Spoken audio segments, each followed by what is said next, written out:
कभी सोचा है, हम हर दिन भगवान को याद करो क्यों सुनते हैं? क्यों कहा जाता है कि सुबह उठते ही उसका नाम लो?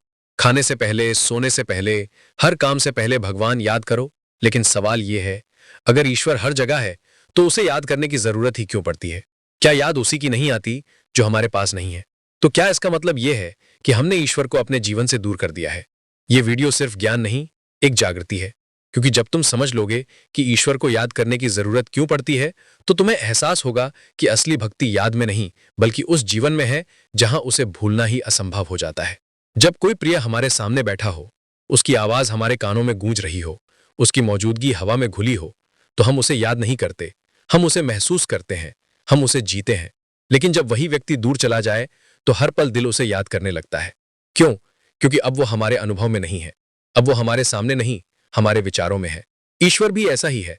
जब तुम्हारा जीवन उससे जुड़ा नहीं होता, तो तुम उसे याद करने लगते हो। तुम उसके नाम का जाप करते हो, मंदिर जाते हो, मंत्र बोलते हो, लेकिन उसके बावजूद मन खाली रहता है, क्योंकि वो सब कर्म याद करने के लिए हैं, जीने के लिए नहीं। सोचो, क्या मछली कभी पानी को याद करती है? नहीं, क्योंकि वो उसी में जीती है। लेकिन जब मछली को पानी से निकाल दो, तब उसकी हर सांस पानी को पुकारती है। यही स्थिति इंसान की है। जब तक वो चेतना में, प्रेम में, ईश्वर की उपस्थिति में जीता है, तब तक उसे याद करने की जरूरत नहीं।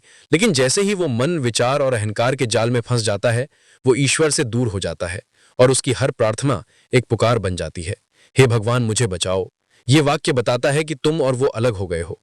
पर जब भीतर एकता होती है, तो पुकार की जगह मौन होता है, तब याद की जगह अनुभव होता है, तब मैं और वो का भेद मिट जाता है। और तब जो बचता है वो सिर्फ ईश्वर है, बिना नाम, बिना रूप, बिना सीमा के। धर्म कहता है ईश्वर को याद करो, वो तुम्हें नियम देता है, सुबह स्नान करो, पूजा करो, जप करो। लेकिन अध्यात्म कहता है ऐसा जीवन जियो जहां याद करने की जरूरत ही ना पड़े। धर्म तुम्हें रास्ता दिखाता है, पर अध्यात्म तुम्हें मंजिल बनाता है। धर्म कहता है जाओ मंदिर में, पर अध्यात्म कहता है खुद मंदिर बन जाओ। धर्म कहता है मूर्ति के सामने झुको, पर अध्यात्म कहता है ऐसे झुको कि हर जीव, हर कण, हर क्षण में वही दिखाई दे। एक बच्चा अपनी माँ को याद नहीं करता, क्योंकि माँ उसकी हर सांस में बसी होती है। वो अलग होकर भी अलग नहीं होती।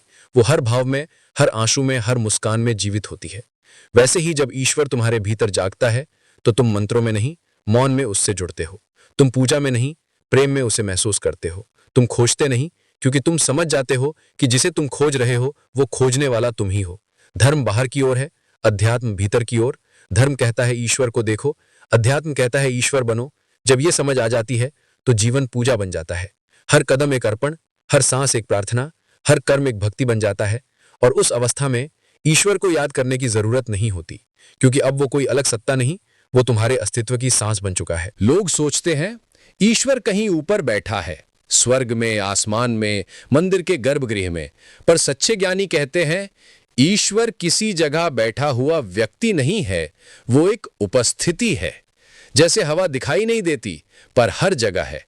जैसे सूर्य हमें रोशनी देता है, पर खुद कभी आवाज नहीं करता, वैसे ही ईश्वर है, मौन फिर भी सर्वव्यापी, अदृश्य फिर भी हर चीज में प्रकट। जब तुम किसी फूल को देखते हो, उसकी खुशबू महसूस करते हो, वहां भी वही है। जब कोई पक्षी उड़ान भरता है या जब बारिश की पहली बूंद धरती को छूती है, वहां भी वही है। समस्या ये नहीं कि ईश्वर अनुपस्थित है, समस्या ये है कि हम अनुपस्थित हैं। हम अपने विचारों में उलझे हैं, अपनी इच्छाओं, भय और उम्मीदों में इतने फंसे हैं कि वो मौन उपस्थिति दिखाई नहीं देती। ईश्वर को देखने के लिए किसी तीर्थ स्थान की नहीं, बल्कि शांत मन की जरूरत होती है। क्योंकि जब विचार शांत हो जाते हैं, तब जो शांति बचती है वही ईश्वर है।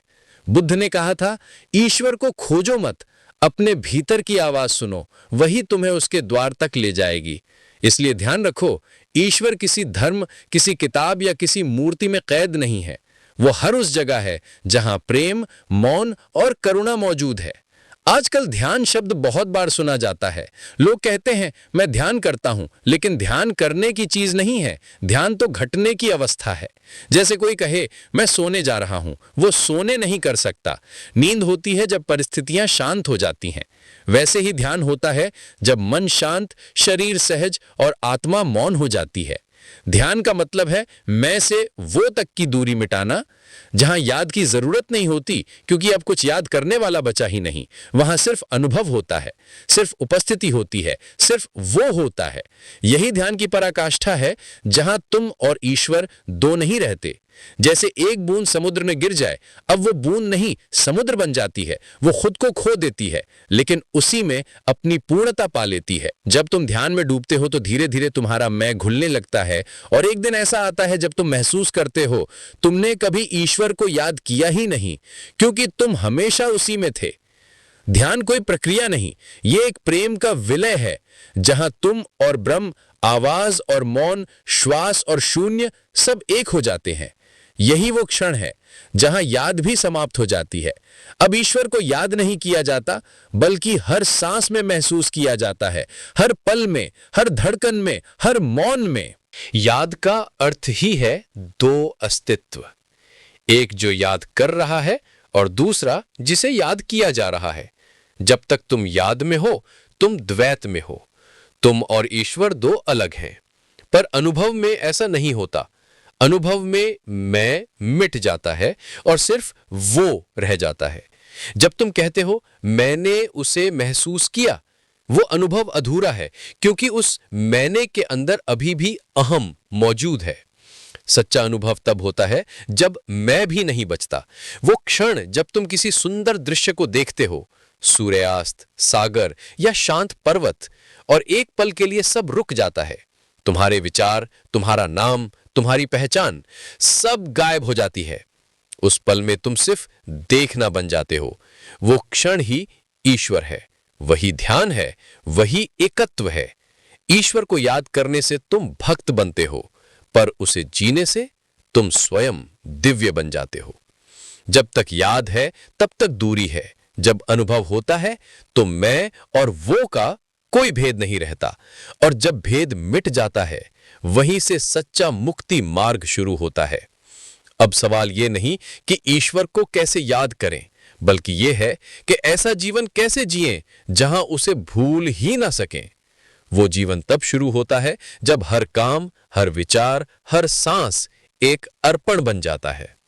जब तुम खाते हो तो उसे याद करके नहीं, बल्कि कृतज्ञता से खाते हो, क्योंकि वही ऊर्जा भोजन बनकर तुम्हारे भीतर आई है। जब तुम चलते हो तो यह मत सोचो कि तुम कहीं जा रहे हो, सोचो कि वो तुम्हारे पैरों से चल रहा है।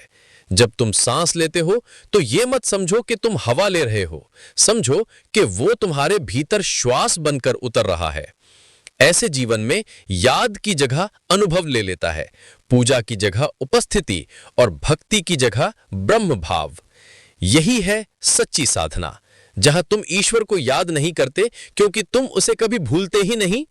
वो तुम्हारा हिस्सा नहीं, वो तुम्हारा पूरा अस्तित्व बन चुका होता है। दोस्तों, अगर इस वीडियो ने आपके भीतर हलचल पैदा की है, अगर आप ये महसूस करते हैं कि ईश्वर अब कोई बाहरी नाम नहीं बल्कि एक आंतरिक उपस्थिति है, तो जान लीजिए आपने सिर्फ वीडियो नहीं देखा, आपने अपने भीतर एक यात्रा शुरू की है। अगर आपने इस वीडियो को पूरा देखा है तो कमेंट में लिखिए, मैं जाग चुका हूं। और अगर आप सच में अपने भीतर के सत्य को जानना चाहते हैं तो इस चैनल बियॉन्ड द सेंस को सब्सक्राइब करें, वीडियो को लाइक करें और घंटी का बेल आइकन दबाएं, ताकि अगली जागृति से आप कभी चूक ना जाएं। याद मत करो, बस ऐसे जियो कि उसे भूल पाना असंभव हो जाए। हर श्वास में वही, हर मौन में वही, हर तुम में वही। ओम शांति। ओम।